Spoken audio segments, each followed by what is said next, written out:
मैं पीओजे के all J and के पीओजे के समाज की तरफ से सभी मीडिया बंधुओं का यहाँ पे स्वागत करता हूँ और साथ ही साथ धन्यवाद भी करता हूँ कि इतने छोटे से काल पे आपने यहाँ पे अपना कीमती समय निकाला और हमारी जो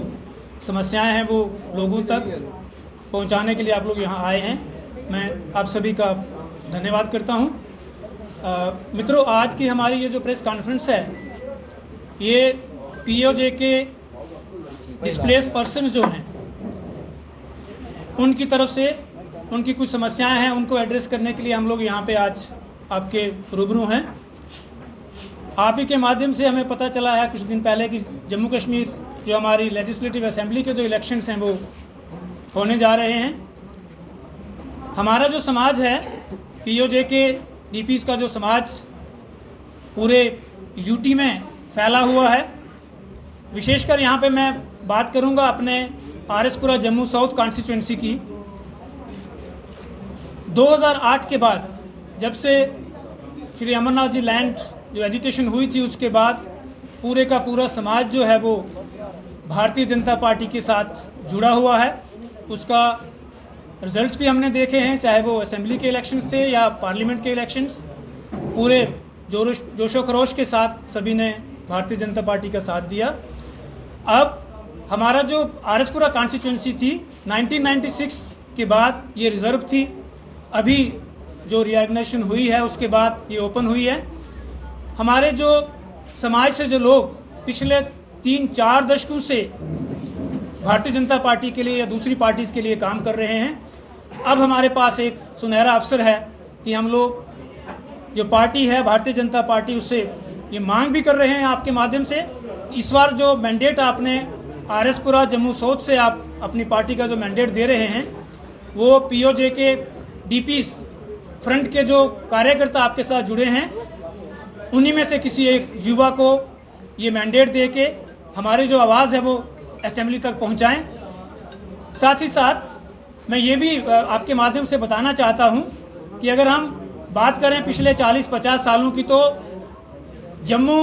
डिस्ट्रिक्ट से लेके कठुआ डिस्ट्रिक्ट तक यहाँ हमारा जो समाज है वो बसा हुआ है। 47 के बाद किसी को भी किसी भी पार्टी की तरफ से मैंडेट नहीं दिया गया और रिप्रेजेंटेशन हमारी इन 2-3 डिस्ट्रिक्ट्स में से कभी भी जम्मू कश्मीर लेजिस्लेटिव असेंबली के अंदर नहीं हुई। इस बार हमारे समाज ने ये मन बना लिया है कि हमने जो अपना रिप्रेजेंटेटिव है वो लेजिस्लेटिव असेंबली में भेजना है। आपके माध्यम से हम पार्टी से ये अनुरोध भी करते हैं और आगाह भी करते हैं कि लोगों के अंदर एक सुगबुगाहट है कि हमें अपने ही समाज से एक जो कैंडिडेट है वो चाहिए है जिसको हम चुन के अपने लेजिस्लेटिव असेंबली में भेजें ताकि हमारे जो समस्याएं हैं, हमारे जो इश्यूज़ हैं उनको वो प्रॉपर प्लेटफॉर्म पे रेज़ कर सके और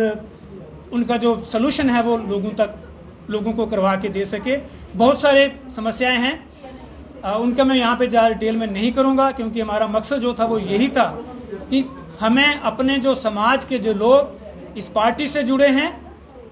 उसके लिए उनके लिए उनमें से किसी को नॉमिनेट नहीं कर रहे हैं कि ए को दो या बी को दो या सी को दो। मैं फिर ये कह रहा हूँ कि 30 से 35% जो वोटर्स हैं, जो पॉपुलेशन है इस कॉन्स्टिट्यूंसी की, वो हमारे इस समाज से बिलोंग करती है। चाहे वो पटरी की बात कर लें, सिंबल कैंप की बात कर लें, मीरा साहब की बात कर लें, घाटीगढ़ है, भोर कैंप है, चट्ठा है, इवन सतवारी तक, सैनिक कॉलोनी तक इस समाज के लोग जो हैं वो रह रहे हैं। और सभी ने इस बार मन बना लिया है कि हम लोग अपना जो रिप्रेजेंटेटिव है वो जे एंड के लेजिस्लेटिव असेंबली में पहुंचाएंगे। तो आपके माध्यम से ये बात हम लोग जो कंसर्न्ड हैं इस मसले में पार्टी के उन तक पहुंचाना चाहते हैं। उम्मीद है कि आपके माध्यम से ये आवाज़ उन तक पहुंचेगी और हमारी इस जो अनुरोध हम लोग कर रहे हैं इसे वो स्वीकारेंगे और हमारे जो नुमाइंदा है वो हमारे इस समाज से पीओजे के डीपीज़ जो हैं उस समाज से हमें इस असेंबली में एक नुमाइंदा मिलेगा जिसको हम लोग चुन के अपने लेजिस्लेटिव असेंबली में भेजेंगे। धन्यवाद।